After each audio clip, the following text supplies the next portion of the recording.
তোকে ফুল রিসিভ করতে কে বললে? মানে এক্সট্রা মুচ্ছনি সব সময় নাকি? ও কাঁধে থাকবি? কার না কার নাম্বার আগে ফোন তুলে বসে থাকছে।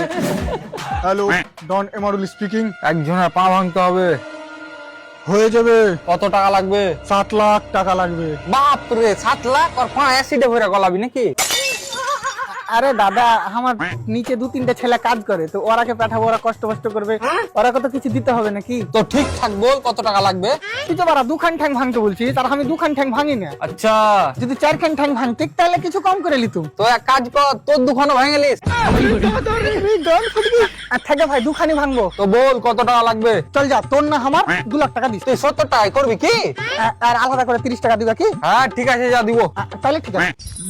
वाह क्या मुस्कुराहट है। এবার বল, যার ঠ্যাং ভাঙতে চাচ্ছিস ওর সাথে তোর কিসের দুশ্মনী? ও শালা আমার সামনে আমার বহুত চুম্মা লিয়েছে। বাস শালা কালুও আমার সামনে আমার বহু চুম্মা লিয়েছিল। তাহলে তো তোমারও রক্ত ফুটেছিল। না, আমার রক্ত ফুটেনি, আমার আব্বা রক্ত ফুটেছিল। আমি তোমার ওখানে ওর কাছ থেকে 300 টাকা লেলেছিল।